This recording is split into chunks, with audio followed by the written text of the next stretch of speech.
like their child brushed their teeth.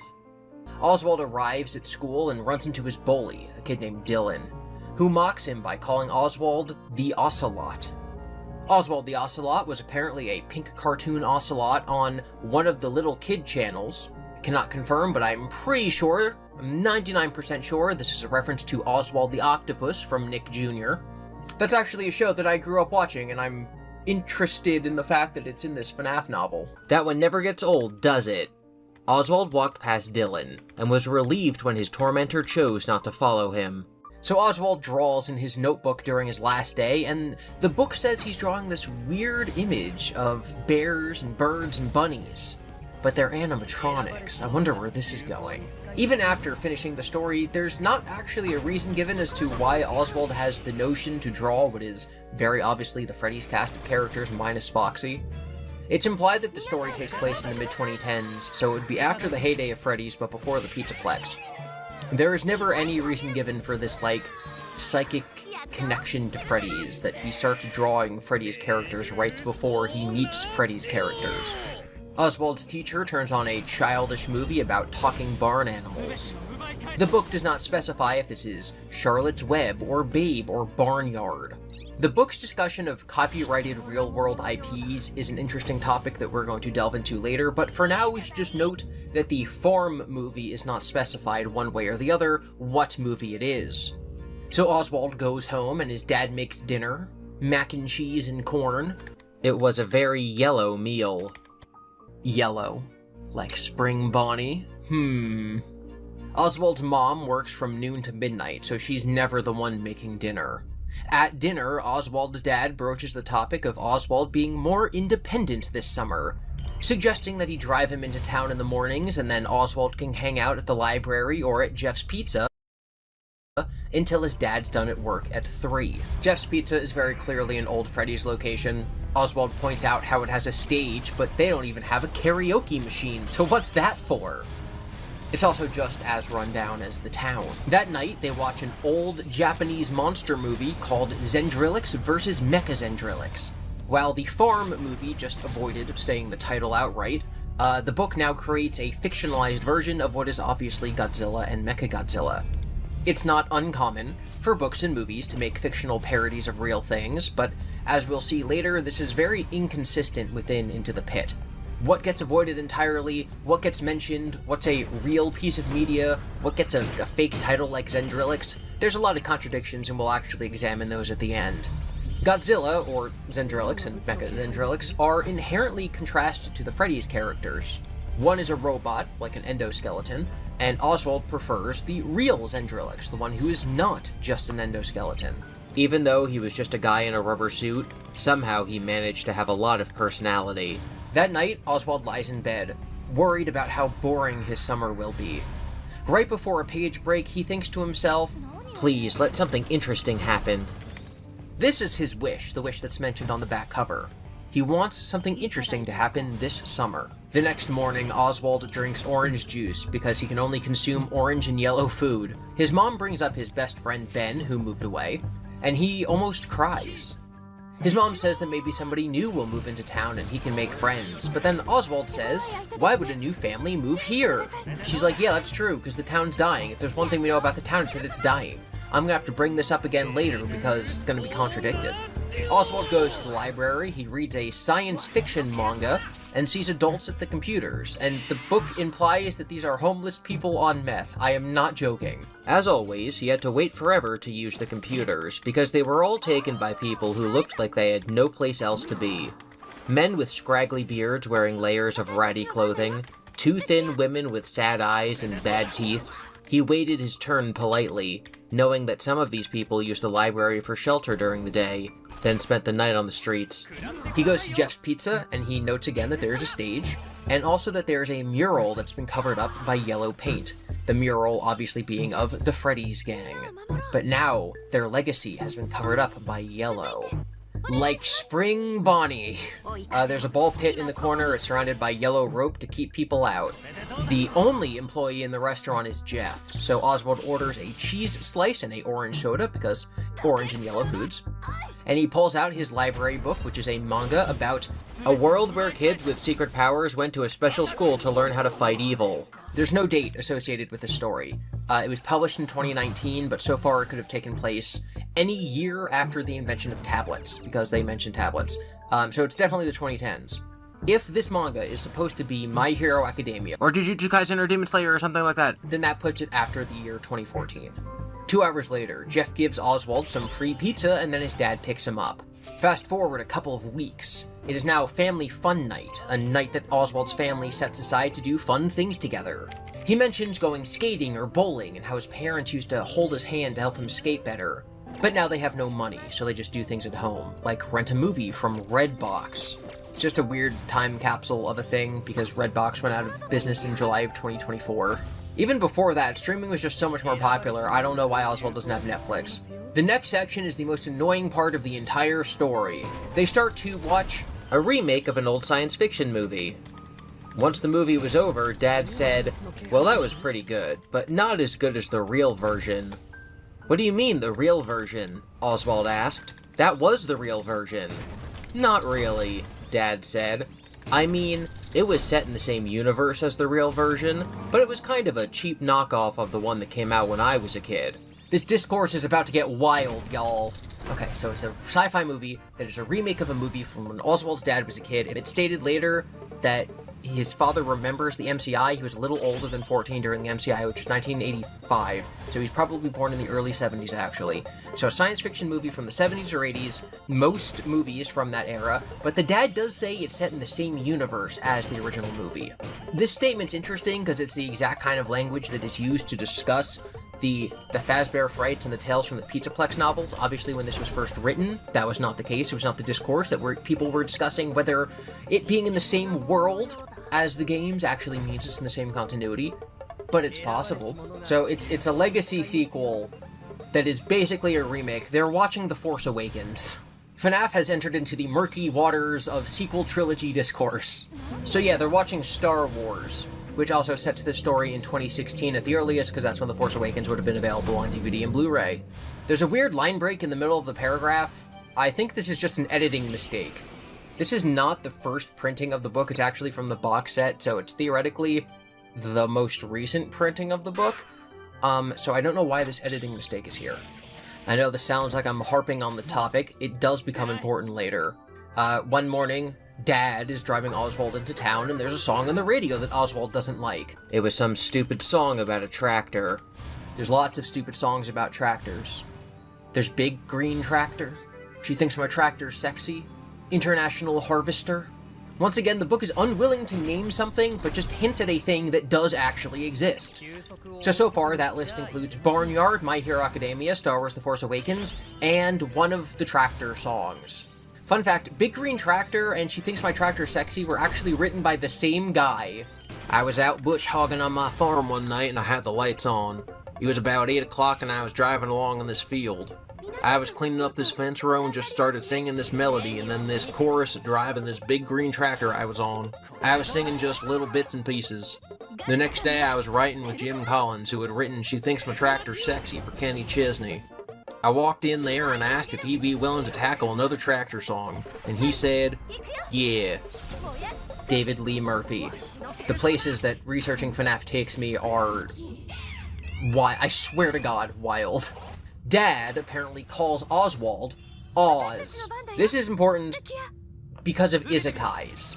According to a Twitter poll I ran, most of my audience does not know what an isekai is. Isekai is a Japanese term that means another world. It is the type of story in which the main characters are transported into another world. It has a lot of fish out of water archetypes. It's typically science fiction or fantasy. It's Narnia. It's The Wizard of Oz. It's Alice in Wonderland. It's Spirited Away. It's a Connecticut Yankee in King Arthur's court. It's the Super Mario Bros. Movie. It's Dante's Divine Comedy. It's Digimon Adventures. It's Five Nights at Freddy's Into the Pit. There are some stories that people would call isekai adjacent that some people might put into the genre and some people might not. For example, Back to the Future. It's structured the exact same way as something like Alice in Wonderland or Narnia. He enters into a different world where he's a fish out of water, he wants to get back home, at the end he does get back home. It just so happens to be his past as opposed to a magical fantasy realm. So I think Oswald's nickname being Oz as an allusion to the Wizard of Oz, possibly the most famous isekai story in this story, which will eventually go on to be an isekai, as we will see later, is not unintentional. Alright, so Oz is at Jeff's Pizza. The ball pit is described as dusty, like how the town was described as dusty earlier. He decides to hide in the ball pit while waiting for his dad to pick him up because he's mad at his dad for being cheap and for not wanting to move away and get a better job. He takes off his shoes for some reason and hides in the ball pit. He then gets bored, sneezes because of the dust, comes up, and is now inside of a bustling arcade. He's at Freddy Fazbear's Pizza in 1985. It took a few seconds for his eyes to adjust from the darkness of the pit to the brightness that now surrounded him, the flashing lights and vivid colors. He looked around and muttered, "Toto, I don't think we're in Kansas anymore." Not so crazy now, am I? Even the book is comparing itself to isekais. Speaking of crazy, this next part of the story drives me crazy. The walls were lined with shiny arcade cabinets housing games he'd heard his dad talk about from his own childhood. Miss Pac-Man, Donkey Kong, Frogger, Q*bert, Galaga. A neon-lighted claw machine displayed plush blue elf creatures and orange cartoon cats. So the book can't name Barnyard, Tractor Song, Smurfs, or Garfield. They have to make up their own Godzilla, but they can say Miss Pac-Man and Donkey Kong? What, it's almost like this book was published by, like, a company that is an arcade and that sells video games and would be okay with advertising games that you could play at arcade locations like a Mega Pizzaplex or something. I don't know, man. That's right, my biggest piece of evidence for Fred's fiction so far is that the book is allowed to name real video arcade games, but not other types of media. This is Fazbear Fiction Fright's evidence right here. Evidence number one, copyright infringement. So Oswald walks around the arcade and notices girls with big hair, because it's the 80s. And they mention a brown bear, blue rabbit, and bird girl on stage. So it's Blue Rabbit, so not Spring Bonnie, regular Freddy, but whenever Chica's mentioned, it says bird girl, not yellow bird. Probably because later in the narrative, when they want to say yellow animatronic or yellow thing, they want it specifically to only be Spring Bonnie. So they don't even want to tell you that Chica is yellow. So they call her a girl. Reading this now, I'm wondering if all of the animatronics were originally yellow. Spring Bonnie, Fredbear, and as far as we know, Chica is the earliest version of Chica. There are other versions. Funtime Chica is white. I think Glam Rock Chica is white, but original OG Chica is yellow. So all three original versions of those three main animatronics were yellow. Fredbear turned brown at some point. Bonnie turned blue at some point. Chica turned white at some point. I don't know what this means, but it's there. Oz runs into a guy named Chip, a kid wearing a yellow polo shirt. This instance of yellow doesn't seem to mean anything, which is kind of disappointing. Chip introduces his tall black friend Mike, because if there's one thing we need in this franchise, it's another character named Mike. Maybe that's why it specifies that he's black, so we don't think that it's Michael Afton. Chip also refers to the restaurant as Freddy's. They go and they play a game and they pass an employee in a yellow rabbit suit, but nobody pays any mind to him. Oz gets worried that his dad will be looking for him if he stays too long in the past, which, like, maybe, we don't know how time works. He becomes aware that he's missing his shoes, like Dorothy, who needs ruby slippers to get home. He climbs into the ball pit, returns to his own time, and it seems like no time has passed. His dad picks him up, and then he goes back to Jeff's Pizza the next day. He travels through time, and he notices a calendar marked 1985. He then runs into Chip and Mike again. Mike is wearing a Back to the Future shirt, and he calls Oswald Oz, like the Wizard of Oz. Now the book is just calling out this fact. So now the book can name real movies like Back to the Future and The Wizard of Oz, but not Star Wars for some reason. Obviously Back to the Future is one of those maybe isekai stories. It's about time travel, and this is very much similar in style to that same kind of time travel story. So again, I think it's just trying to draw parallels and connection between these other famous isekais. His friend asked him, "Hey, does anyone call you Oz?" And Oz says, "They do now." This is weird because his dad calls him Oz, so it's not like these kids are the first people to call him Oz. I think that this was a mistake that could have been taken out in a rewrite or another draft. So they go to eat pizza, they pass the yellow rabbit again, the rabbit is standing in the corner, and Oz once again notes that it looks like nobody else can see the rabbit. They hang out, Oz goes back to the next day, they're all just chilling, they're being friends. Chip mentioned that he likes the movie The Eternal Song, and Mike says, "That movie was so boring. I was like, The Eternal Song is the perfect title for this movie because I don't think it's ever going to end." So they can say Back to the Future. They can't say Star Wars. They make up Zendrillix instead of Godzilla, and now they have to make up The Eternal Song instead of The Never-Ending Story, which is clearly what this is supposed to be. I don't get it. Oz has never seen most of the 80s movies that they talk about, but he mentions that he likes E.T., so E.T. is a movie that they can say for some reason. The book also states that Oz doesn't think he can physically leave the pizzeria because of time travel stuff. Oz feels guilty about Chip and Mike paying for everything at the pizzeria, and then he feels Freddy's tokens magically appear in his pocket. So it's not just time travel, there's some amount of wish fulfillment magic going on. It makes you wonder if Chip and Mike being friendly is also just a force of this magical wish power that's going on. Maybe those kids would not have normally been as nice to a nerdy kid like Oswald if it wasn't for this ability for the ball pit to grant whatever wish he's looking for. The next day, Oz is talking to his dad and asks how old he was in 1985.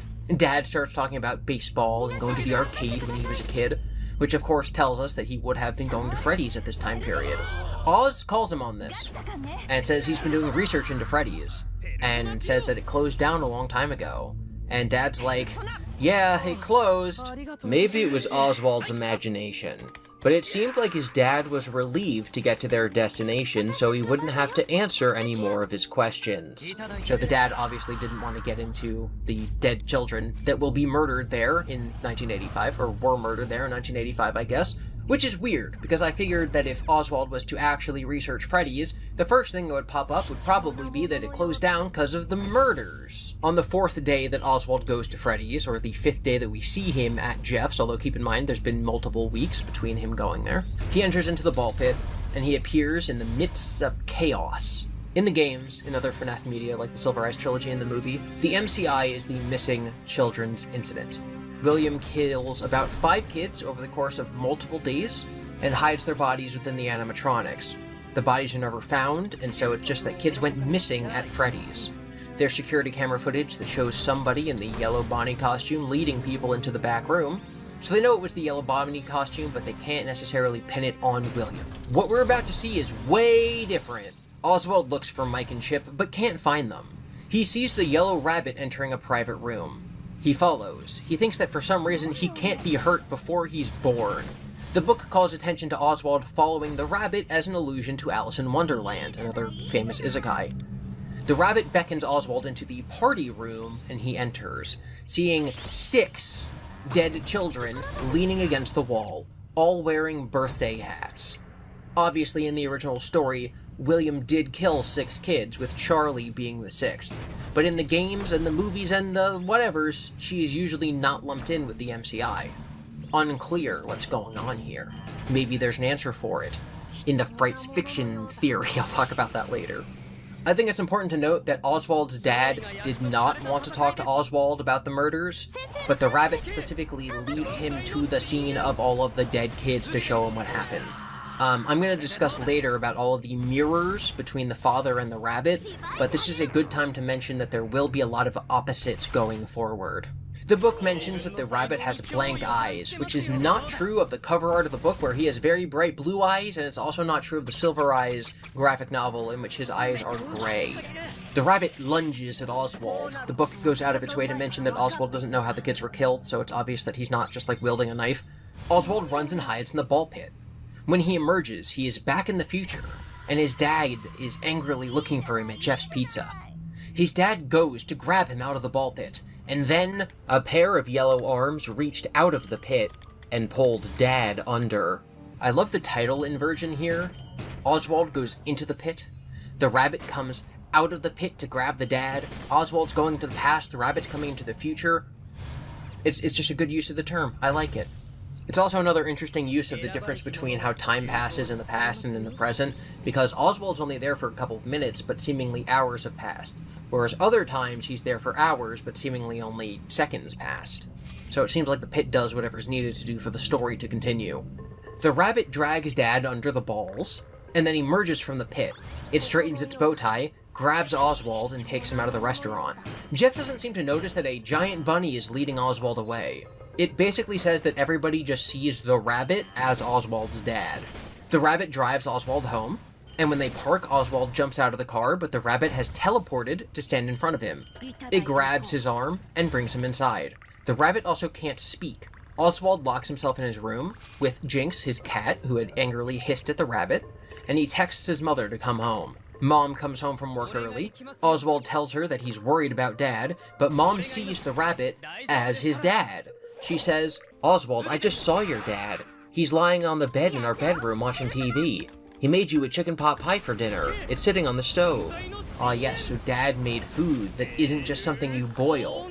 Very interesting. That seems like undadly behavior. It seems like the rabbit doesn't behave the way that Dad did. Oswald gets up the next morning, eats breakfast with his mom and with the rabbit. There's no indication from anyone besides Oswald that this is weird. He prepares for his first day of school and brushes his teeth, but the rabbit never asks Oswald if he brushed his teeth. You'll remember from earlier, Oswald thought to himself that parents always ask questions like if their kid brushed their teeth. So once again, it's another instance that the rabbit is not his father. The rabbit takes Oswald to school.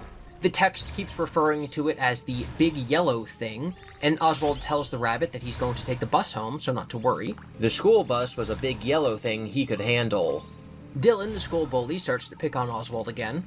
While I'm sure that the name Oswald was picked because it can be abbreviated as Oz, it's also notable that there's a famous cartoon rabbit in the real world named Oswald.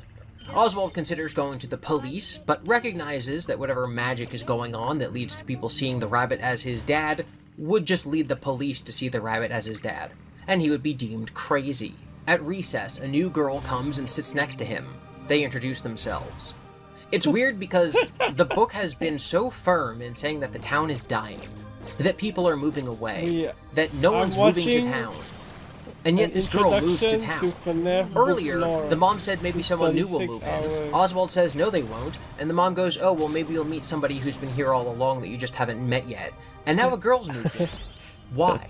At first I thought that she was part of the strange magic of whatever's going on here. I gotta have now something I think it's either to an do. author oversight or it's related to the theme, which I'm going to talk about more later. The girl is reading a book about Greek mythology. Oswald feels kind of dumb for not knowing about that kind of thing. The girl says, I read it when I need to be brave. Discussing mythology is a catalyst for multiple actions and thoughts that the main characters in all three of the stories in this physical book have. It's an ongoing running theme, so I'm going to discuss that later when it comes up in the other stories. The girl says she needs to be brave because she's the new kid in school and just moved to town. Oh, Oswald shit. offers to be her friend. Her name is Gabrielle, which is very close to Gabriel, the name of one of the MCI kids in the games. Then again, Scott has said that he has to go through so many names for all the different stories that most of the time them winding up in ways like that is just a coincidence. But it's also the first book, so maybe it's not. You can read into Gabrielle's family moving to the town as almost the town healing. If there's a parallel between the town dying and Freddy's closing, then it would be interesting if now the town is healing while Freddy's is being reborn, unnaturally reborn, brought back from the dead. If whatever Oswald did in the pit that has now led to the Yellow Rabbit coming back to this re-emergence of Freddy's in the real world, I guess, because keep in mind, no matter what, this book takes place after FNAF 6. Fazbear Entertainment is back. Pizzaplex is a couple years away from being opened. So, for whatever reason, it seems like there's a legacy of Freddy's that is also tied to this town. And now with the reemergence of Freddy's, it's possible that this evidence is pointing to a reemergence of the town.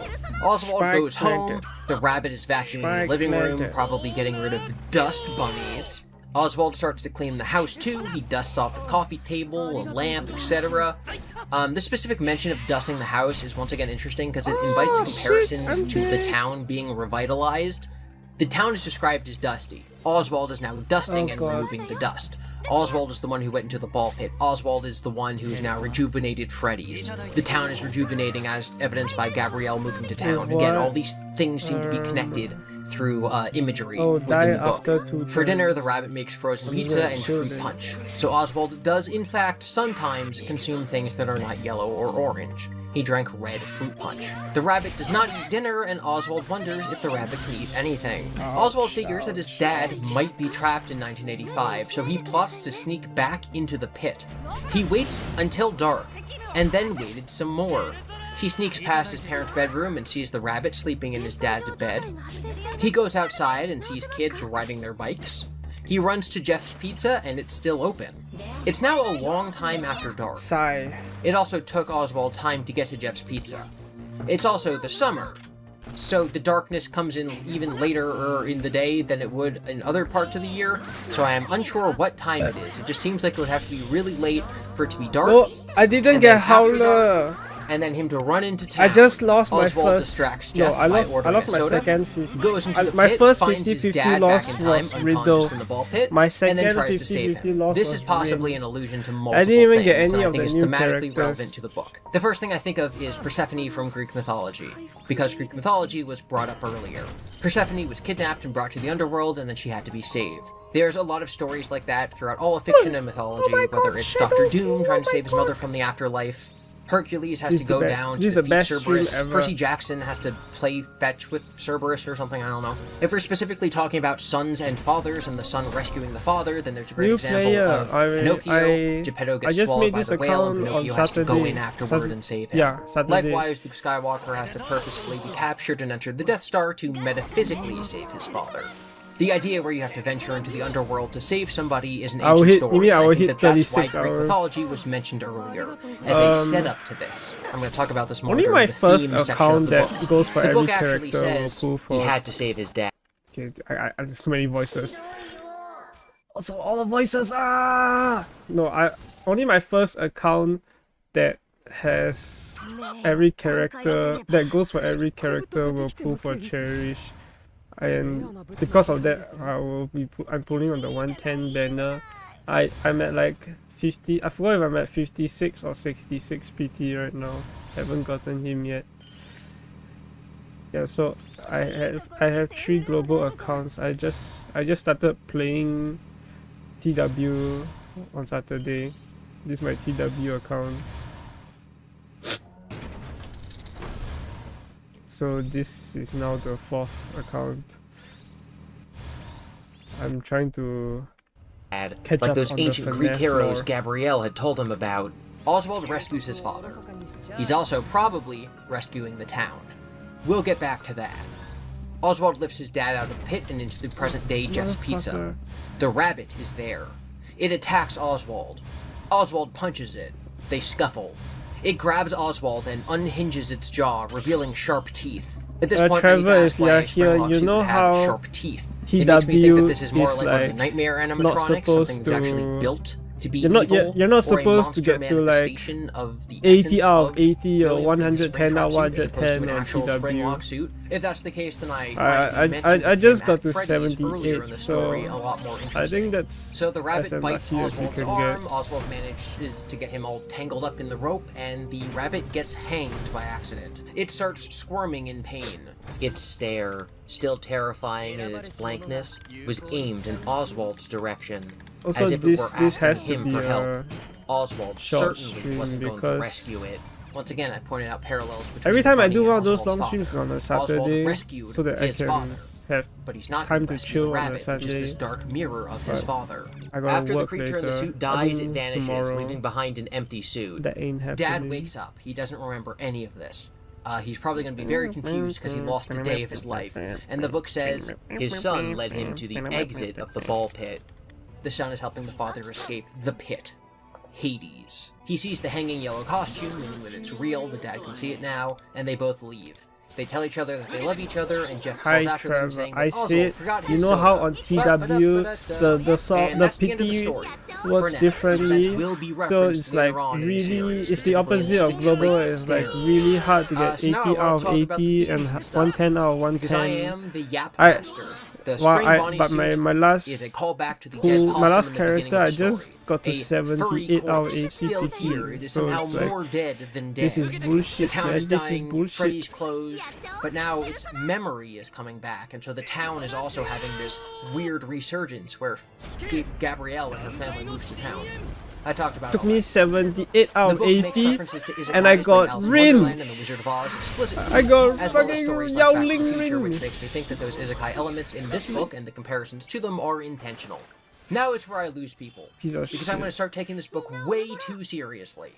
I'm gonna take out my inner English teacher, ignoring FNAF, taking away the fact that this book is titled Five Nights I would at have been so Freddy's. happy if I was got just Marion given or this Cherry, in a just like vacuum, no a prior knowledge, actual I healer. would write that Spring Bonnie is a metaphor for child abuse.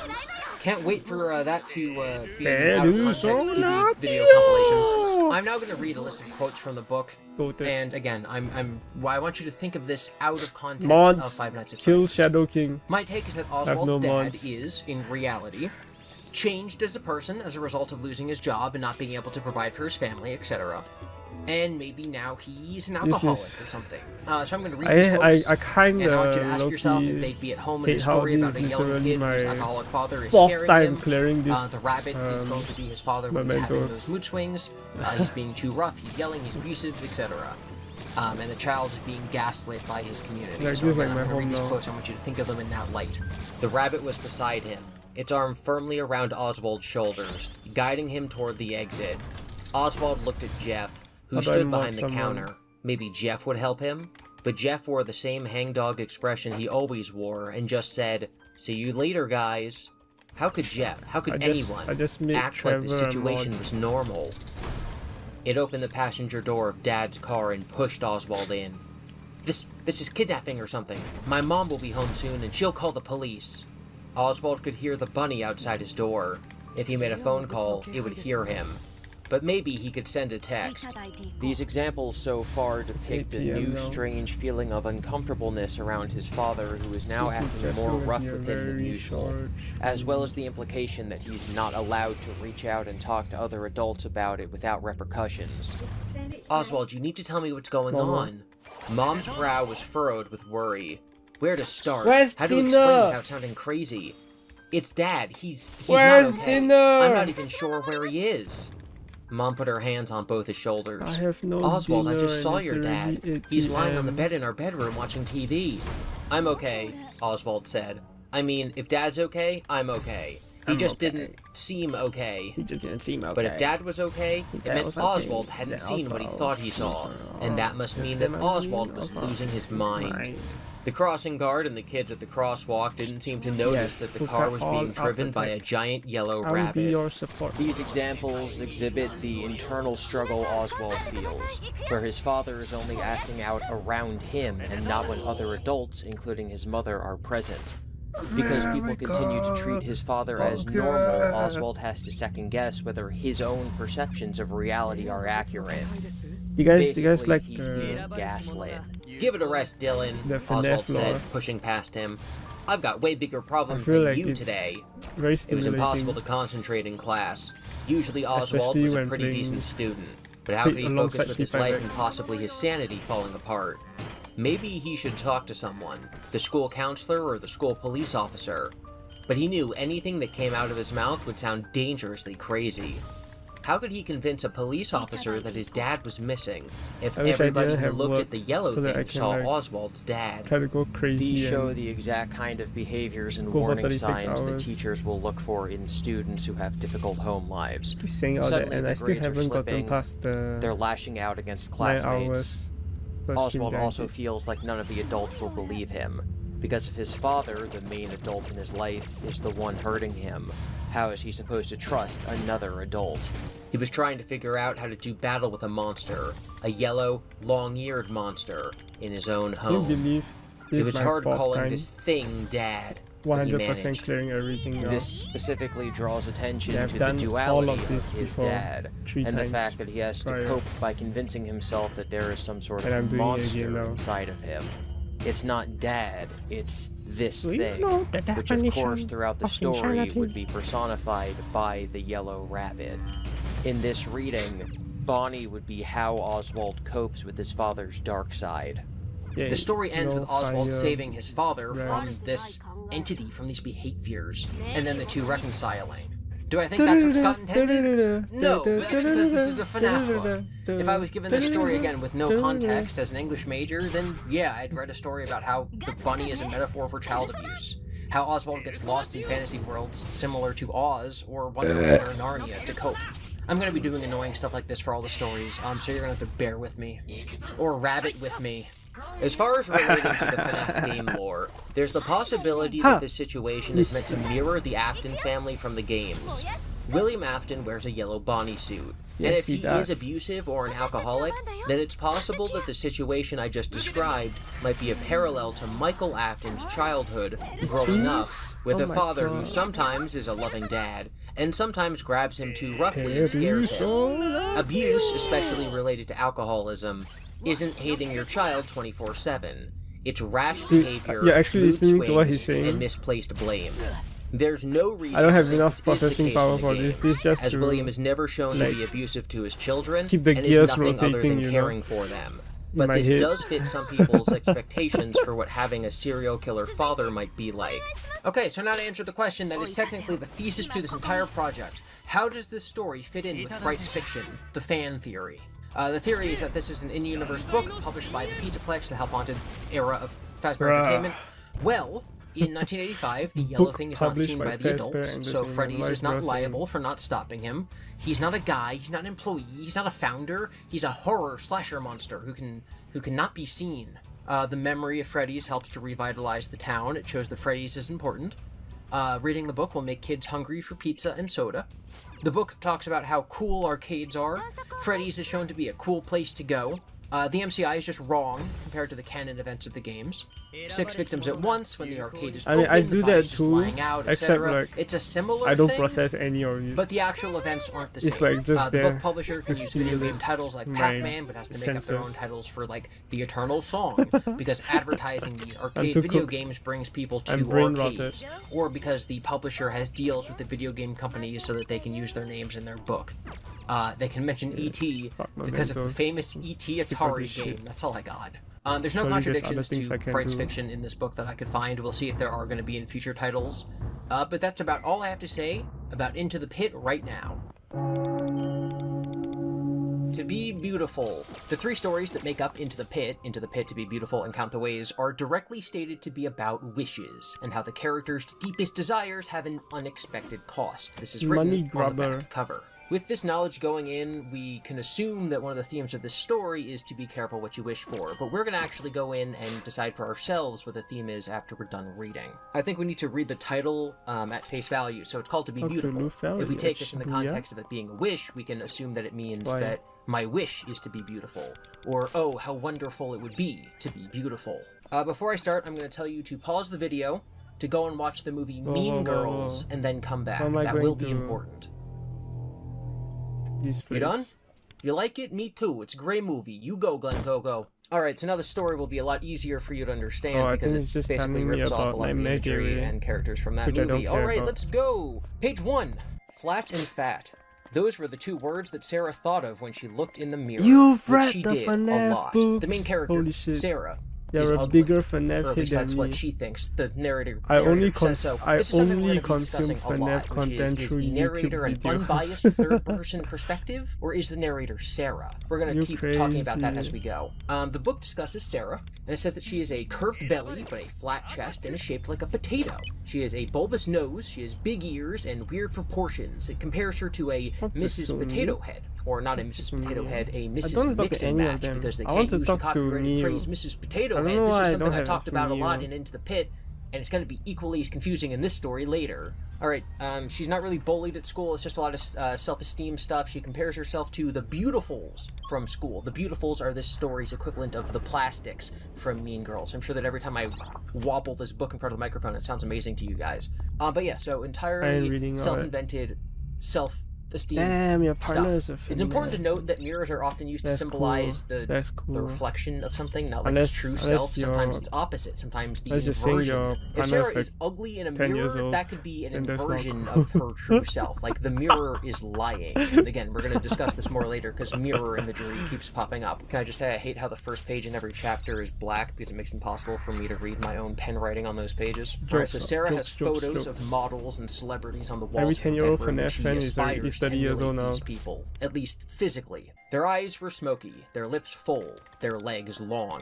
When she goes down to have breakfast, she describes her mother as having natural prettiness she herself lacked. There's a lot of physical descriptions of characters in the book, and that's obviously from Sarah's obsessive perspective.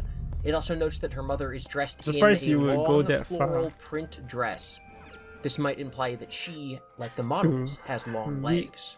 Sarah's mom greets her by calling her Cupcake, which is obviously a perfectly normal pet name for a parent to give their child, but we the reader are supposed to obviously pick up Or maybe I'm that an just too overweight brain girl rotted. with body issues does not want to be called Cupcake. Sarah Maybe takes the it's not bus to that school. crazy. Typically, the narrative tells us that she actually misses the bus and has to walk. This means that the school is a short enough walking distance that she can be late to the bus, but not late to school if she walks. This is kind of I'm important hungry. later. At school, she watches YouTube makeup tutorials on her phone. Throughout these stories, I'm always trying to figure out like when they take place. We know, because of later information, that this is happening after I'm the not FNAF reading any 6 of these fire. so that I don't like. But without that spoil outside myself. knowledge, we now have a firm earliest just possible set solely date for of this taking place, which would be like 2007, 2008, like when the first iPhones were coming out. The book spends an entire page describing the beautifuls as they walk down the hallway, from their hair color to their clothes. Again, the story focuses I on these forgot. attributes, I and it's was doing doing- this to show us I how was much doing these the things mean to palace. Sarah, because Sarah is the narrator. The literal narration, like the prose, is interrupted by Sarah's friend Abby speaking, and it's actually very No, interesting, no, because the I'm book opening the uses the door, you typical piece of shit. method of indicating inner monologues by italicizing words, but this is now showing us that regular prose damn is it. also Sarah's thoughts. The quote is, "A white shirt with a black and white polka dot miniskirt for Jillian. A black and white stripe. What are they, penguins?" A voice cut off Sarah's admiring thoughts. So the narrator equals Sarah. This will be on the test. Sarah's friend Abby mocks the way the beautifuls present themselves. Abby's opinion and stance on appearances will be important to the theme later. But it's kind of interesting to note that she's not above mocking the way that people look as long as it's popular people. Abby is wearing a hideous poncho and a long, loose floral print skirt. This is now 2 instances of floral print in this story, which somehow connects Abby, the best friend, with the mother character, but what's actually very interesting is a typo, because in this instance of floral print, there's a hyphen between floral and print, but when discussing the It's mother 20 earlier, there it's wasn't. This needs to 2035. be fixed. Scott, update It's your book. Abby and Sarah 35X reminisce 10-year about playing with anniversary. Barbies as a kid, and they Everyone used the is brand still name playing Barbie. on So they Fire can say Team. Barbie, but they can't say Mrs. Potato Head, and I don't know why. This leads to Sarah thinking about how Abby is still childish. Abby hasn't changed much since those days. She still wore her hair in the same what is this braids. guy? And Sarah New- thinks that Abby has the cook. opportunity for beauty, meaning that The she's guy is pretty new crime but doesn't cook. dress to accent her looks or to wear makeup or whatever, which Sarah disapproves of and thinks is childish. I'm going to go into much more depth about this in the theme section. But to Sarah, focusing on appearances is mature and grown up. Sarah had no beauty, and it tormented her. Abby had beauty, Oh, but I'm didn't care cooked. about it enough to notice. Maybe Sarah Bro, doesn't hit notice me her with own the beauty. bufula. Abby directly states that Sarah only admires the beautifuls and wants to spend time with them because they're like her new Barbies. She feels too old to play with real Barbies, so she wants to play with the beautifuls, who look like Barbies. Nah, I think Abby I'm calls fine. the beautifuls But this cheerleaders fight in will a take like derogatory manner. 5 This minutes. isn't really important to this story, but it will be important context to the next story, Count the Ways, so I'm going to highlight it now. The book mentions that there's a table of nerds who hurry through lunch so they can play card games, and I feel really attacked right now. Yeah. Yes, I played Magic I the guess I Gathering can during lunch focus on period in high the school. What's a video Tuya, while huh? Magic was actually more of like a study hall thing. waiting During for lunch, this we just fight. kind of ate food and talked. We sat by one of the fire exits. It was really weird. Me and my friends and my girlfriend would sit in this weird hallway by the exit door for lunch.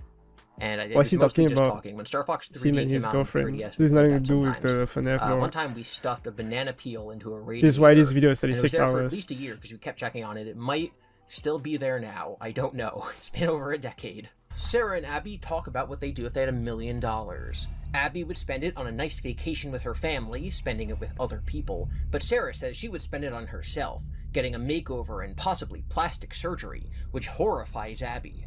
Sarah says that she'd fix her nose, and Abby doesn't think there's anything wrong with her nose, which confuses Sarah because she thinks her nose is so ugly and noticeable. I think when this I is was yet more like indication 5 that years old, I it's all in her head, a and few it's not magic necessarily cards. an objective fact that she's Like I'm like 99.9% sure whatever they're that would fake even though. mean. Sarah goes to the store after school and buys hair dye. She applies it wrong, and her hair comes out looking disgusting because she bleached it for too long. Hey, Her easy mom game. takes her to get an emergency try it. haircut / dye it back to the original color, and then she goes to You know, school it's the not next even day in that shame. that much She pressure. accidentally runs into the boy she has a Because crush on, in Mason TW, Blair, if I were to lose the and dumps fight, her they lunch will tray give on me an him option by to accident make it and gets easier, like salad dressing which all I over would him. gladly take. Sarah decides she wants to walk home from school instead of taking the bus because she doesn't want to be around other people, and on her way home she passes a junkyard. There's an old car in the junkyard that used to be blue, Whatever. so it's either not William's car or William's car is not blue.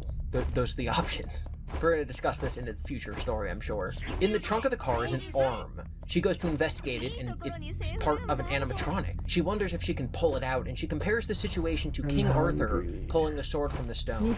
Much like the Into the Pit story, we now have a character comparing their situation to mythology, and specifically comparing themselves to a mythological hero. I get what you mean. Sarah finally gets the I would animatronic definitely doll agree from if the I had trunk, only and one she account. describes it like it's one of the girls that she admires. It's this. Of note like is that it says that she has Cupid's having bow lips as another reference to differences, mythology. and It also says it looked like a robotic version you of know, the gorgeous supermodels whose pictures hung on the walls of having Sarah's room, everyone which immediately tells us that Sarah account be wants to chill look like this doll. is It's also like a nice transitive property or something. It was beautiful. because This line is important for two reasons. I One, mean, the doll is literally trash, so I guess play trash for can be the- beautiful. Kind of relevant to the overall maybe theme. maybe you And would the other disagree is that the with story is this, telling us but that Eleanor to me, I is think beautiful. it's Her name's still Eleanor, by the way. fun. When you see a phrase like this in a story, it should be a flashing light that you should take this term and you should swap it around. So Eleanor Yeah, is beautiful. I know what you're talking about how I would probably have a really cracked account if all the time and money spent was all on one account, but I don't think I would have as much fun. The reason I play multiple accounts is there's two main reasons. One, if I only play one account, I'll be so content stuff that there's a chance I would just not play anymore. Cause there's nothing. If there is nothing for me to play, there will be no reason for me to open the game. If I don't open the game, I won't play it. You know, all it takes is like not opening the game for one day, and I probably will not open that game again for 1 year. Second reason, if I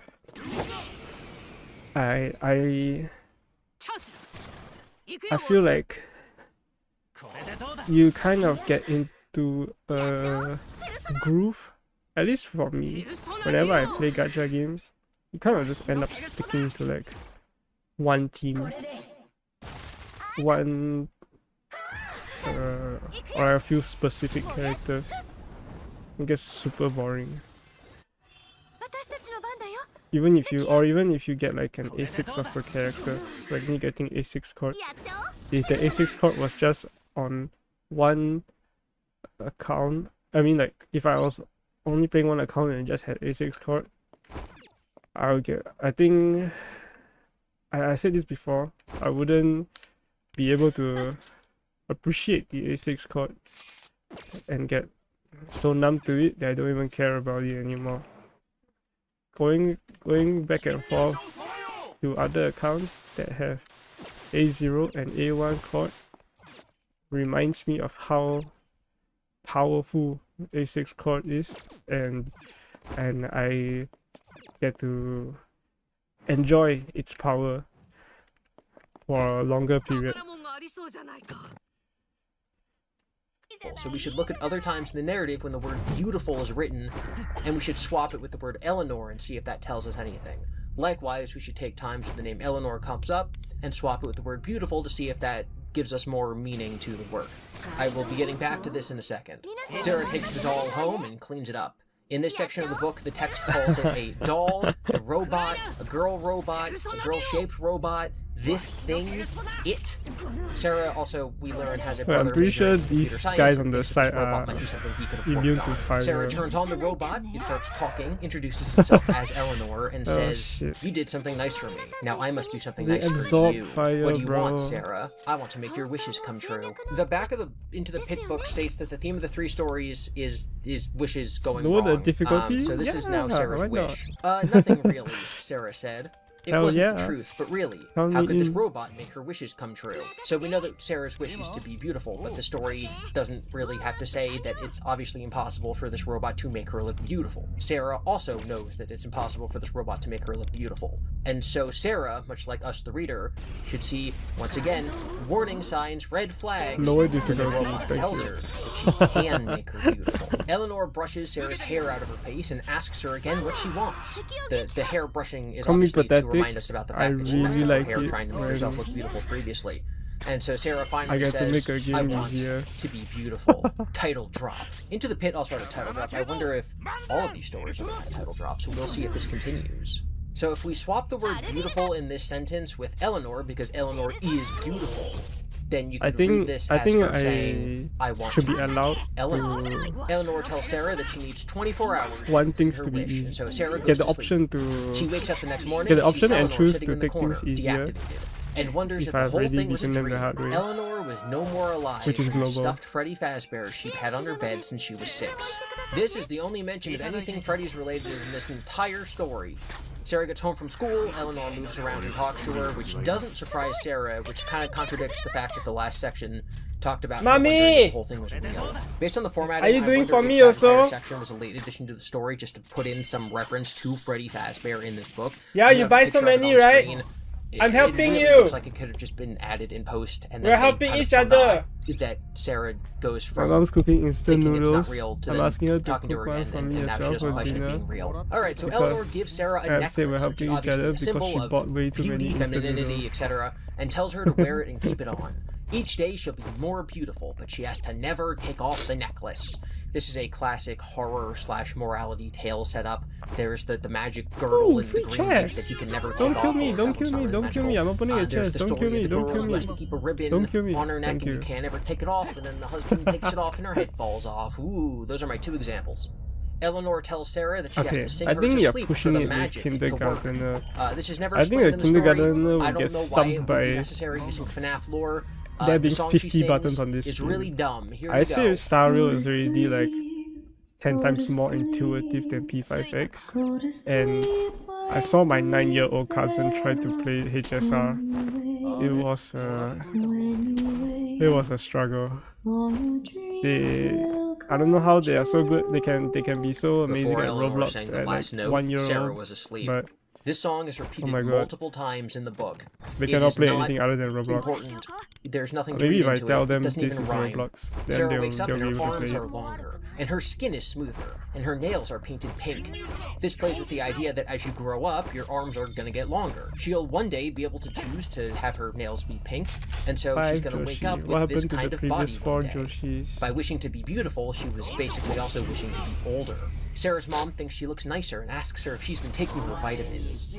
She also mentions checking in on her last night and that she was zonked out asleep. So I don't know where Eleanor was when the mom was checking in on Sarah, but obviously she didn't see her, or else she would have mentioned seeing the giant animatronic doll in her daughter's You room. ate the That day at school, 4 one of the previous pupils Joshis? compliments Sarah's nail polish. So We you also shouldn't be learn that 5 it's Joshi, winter, you're which is fat going to be Joshi. important to the epilogue of this book. Sarah asks Fat Eleanor Joshi. again why she's granting her wish, and Eleanor says it's because she saved her, cleaned her up, and brought her back to life. This is obvious foreshadowing that Eleanor is taking Sarah's life force or body You or keep something. streaming is so much nicer. Eleanor reminds her to not take off the I don't have necklace, to give sings a her to sh- sleep, I don't and have the to give a text shit about says anything. Sarah fell asleep before she knew what Okay, hit her. that's Which a makes lie. me I imagine think that you give a shit Eleanor about is things, lulling but her it's to like sleep and then knocking her there's over so the head much with a more baseball chill. bat. I know that's not what it's intending, but now there's half of the stuff I'm pointing out. It feels- It's just funny. it doesn't feel Sarah fake. wakes up and she I has don't know how to longer explain legs, so she decides to wear a dress to school to show off her legs. She takes a Twitch page out feels of fake. Oswald's book and drinks orange juice for breakfast.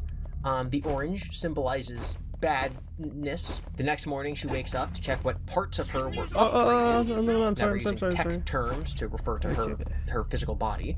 She's now I thin don't and fight toned, these guys. and she's round Clearly, in a I'm not. feminine I way. can't. I'm not. I'm And she not asks good her enough mom to if they can fight go to these the store to guys. buy her new clothes that weekend because she's gonna need a bigger They're bra. all She goes to freaking school and red, now all bro. the boys are looking at Oh her. shit! At school, Oh shit! Sarah could feel eyes on Oh her. shit! Get Boys' out. eyes. For the first time, she felt noticed. She felt Oh seen. no! I have was to fight those dizzying, guys to exciting. continue. In the hall on the way to Or do English, I? a trio of boys, cute boys, looked at Cute. her. Wait, someone Then said looked cute at one boys? another and whispered something, then laughed. But it wasn't a mean or mocking laugh. No, no, no! I Don't think look there's at me! really, Don't really look at me! cool word choices here in that passage. I'm just. The boys are looking Don't at mind her, me, the I'm obvious doing my implication thing. being that she's more Do your attractive, damn so thing, they're do your looking thing. and whispering about how hot she is or Don't whatever, look at me. but they're Don't looking look at at me. her. And Sarah feels seen. The book says this twice, that she felt noticed, that she felt seen. But looking So isn't lazy seeing. to Feeling seen usually means that touch people these are guys and just appreciating doing the you. It's a puzzle slang and term, so it's not like bring there's a them up. dictionary definition or They don't something, look at but the me. first Don't look at result me. on Go Google away. is Go from away. Turn around. Turn medium.com, and it around. says that being seen means TW is being Taiwan. understood by someone else in a This significant is a and empowering Taiwan way. I feel version so seen of right now, fam, P5X. because you liked this video which is and like- subscribed. I think But the it's boys how, aren't how seeing far her is it? in Is it 1 year or like powerful 10 ways. months They're or looking like at her 9 months? chest. Something like that. But to Sarah's skewed mindset, Between she 9 only months and identifies 1 year, herself right? as her own beauty. And beauty is obviously something that other people have to label you as. Beauty's in the eye of the beholder.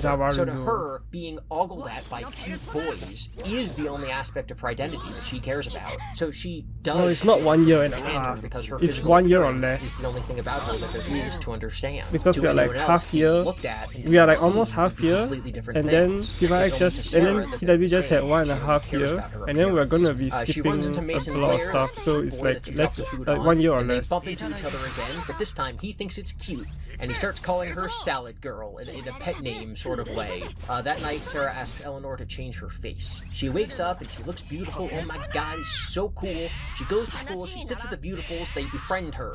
She lies about being rich and going into the city and all that stuff. We I learn that her am dad, 1 like, hour left their family into or this something, video, but no, and I she's don't know fitting a in single. with the cool I don't kids. remember a This single is thing when he Mean has said Girls about happen. the This is FNAF literally just Mean books. Girls for the rest of the story until the animatronics come in. The Beautifuls ask her if she has a boyfriend, and she tells Why them do you about play her crush 20 on times Mason. the same Then she game? goes and talks to Abby, who she now kind of feels that You have she's a too problem cool with that? for.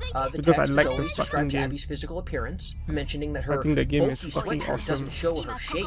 Abby then calls the Beautifuls That's like shallow. asking. And Sarah gets mad and wonders why Abby. So has you to can be say so the same judgmental. shit about It's obviously anyone ironic in who its has hypocrisy like more because than Sarah like was just being judgmental about 300 her hours clothes. of in So the same moral of game this argument seems on to be Steam. that you can judge other people for see their their personality playtime. and shallowness, but not for their clothing. Not if they wear baggy clothes. That's bad judgment. Good judgment is that they're cheerleaders.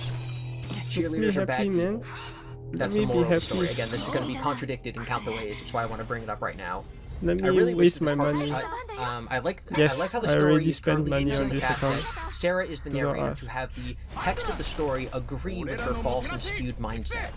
At the end of the book, when she has her epiphany and changes her mind, it's a lot more powerful to the reader because the book was kind of pushing Yeah, that she was right the whole time. it's like So if I'm she ends up playing being a role- wrong, it's a lot more I'm powerful. Having making Abby here as this voice the of reason games I calling her like stupid now into my in the own middle of book. the Like, story makes it a lot less mature and complex. I So don't see any I wish problem that with this that. part wasn't in here. Did you know that real beauty is on the inside?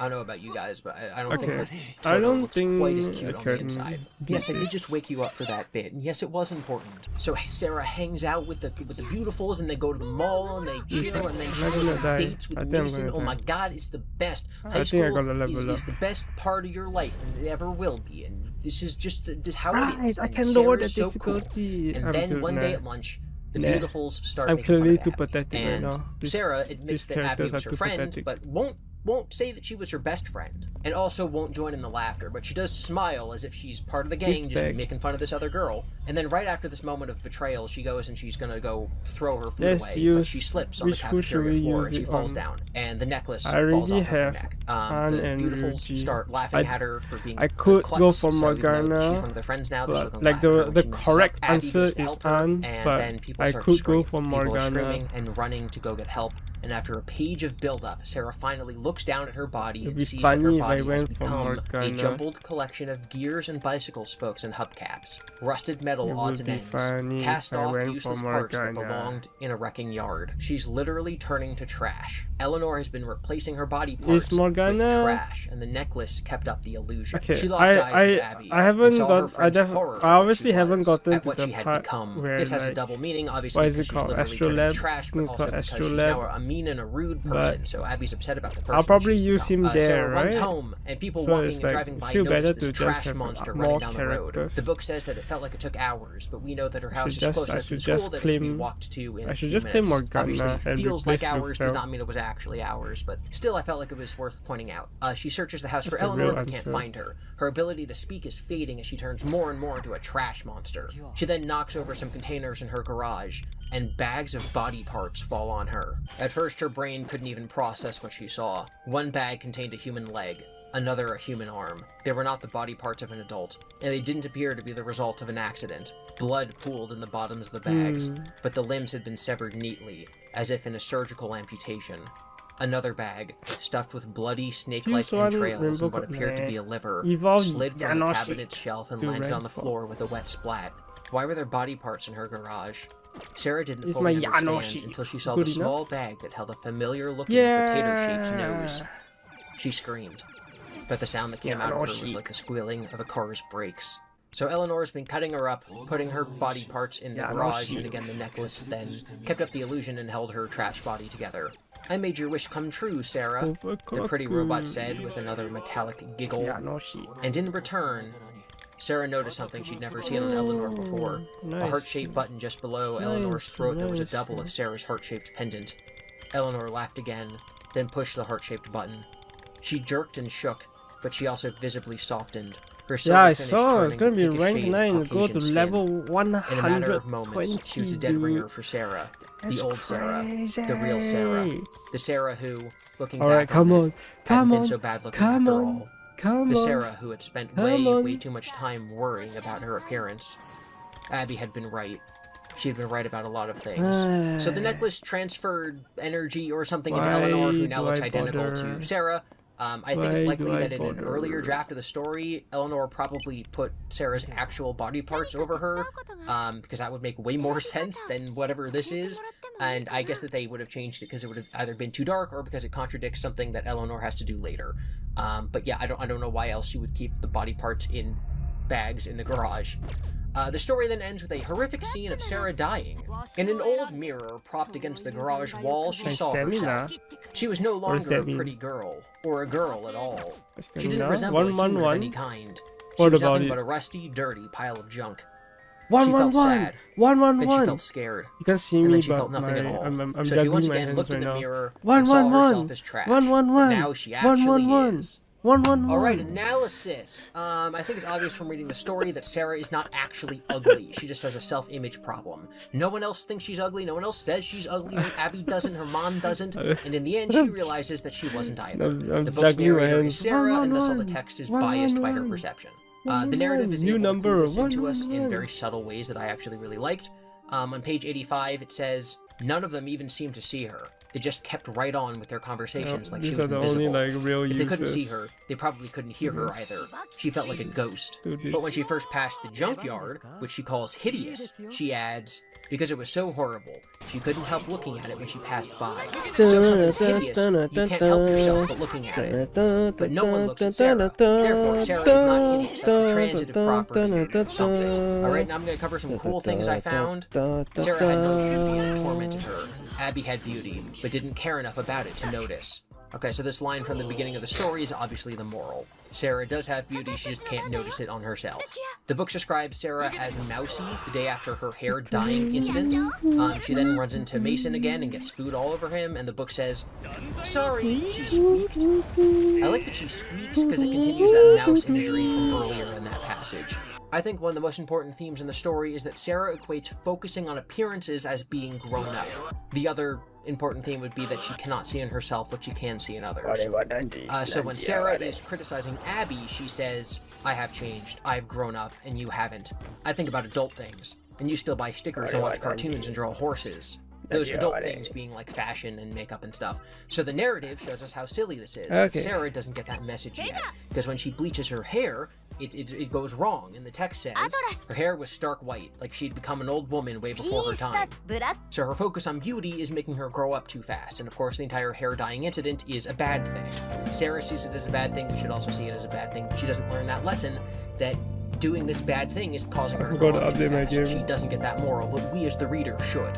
Obviously, the tragedy of the story is that she doesn't get it. I need to clear my stamina on the 3 global accounts, and then I'm gonna leaving the go. bleach in for too long, she then puts the hair dye in, and she actually doesn't leave it in for long enough. This could be symbolic of her not waiting enough proper time to grow up, her being in a rush to grow up.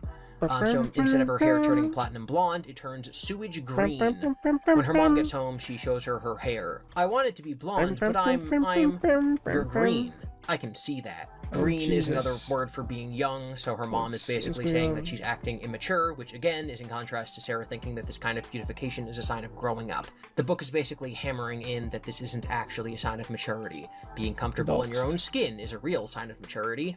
She also thinks that the dye will make her look like a whole new person, which is important because later on, Eleanor actually makes her look like a whole new person. The book also says, how could she do something to make herself look pretty and end up even uglier than before? Which is, of course, how the story ends. She makes the deal with Eleanor to look prettier, and then ends up even uglier than before as a pile of trash on the ground. She asks herself why life is so unfair despite this being entirely her own fault. This is ironic. The day after her legs grow in, her mom notes how much more confident she is, and her mom says, maybe you've just been going through an awkward stage the last year or so, and you're starting to outgrow it, which is showing that to her mother, a sign of aging is confidence. Growing up is confidence, not outer beauty. Sarah is still not getting this distinction. She's still equating growing up to beauty. The night that Sarah asks Eleanor to change her face, Eleanor basically spells all this out to the people who aren't paying attention. I can do this for you, Sarah, but you have to understand it's a big change. You can look in the mirror and see longer legs and a curvier figure, and they just look like you've grown faster than expected maybe, but still, growth is normal for a child, because the story is equating growing up to this beautification standards that Sarah has. Sarah's rushing through life, and then whoops, she rushed so fast that she died. At one point in the story, the beautifuls are talking about going to prom. Prom is only for juniors and seniors, which they're not. They're younger than that, so the beautifuls all have dates that are older than them so they can go to prom. Sarah doesn't, and Mason isn't old enough. So one of the girls is like, oh, if Mason was older, he could take you. And Sarah thinks she liked Mason the age he was, but she can't see the value in herself that she sees in other people. She likes Mason the age that he is, but she herself just wants to grow up.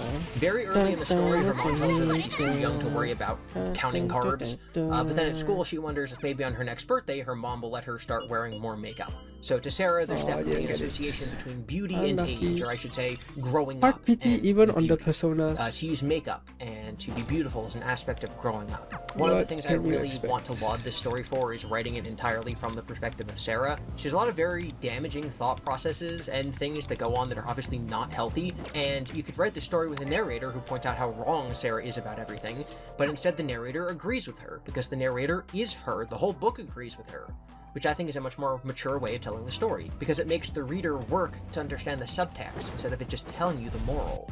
It doesn't talk down to the audience, which I think is really cool. The book says that Sarah is right until Sarah herself realizes she's wrong at the end. While pulling Eleanor from the car in the junkyard, the text says, was it a discarded doll, outgrown by some little girl and tossed in the trash to end up in the dump? The thought made Sarah sad. The idea of dolls is a recurring image through the story. Sarah and Abby play with Barbies, but Sarah has outgrown them. The beautifuls are being called Barbies by Abby.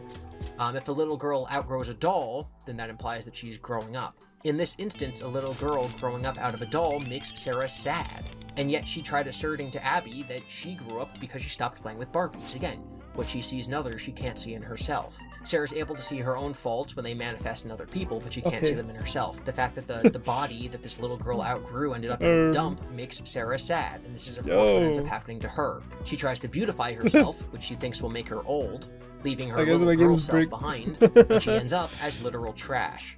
Okay. I guess I'll just end the video. I'll end the stream with me being stuck like this.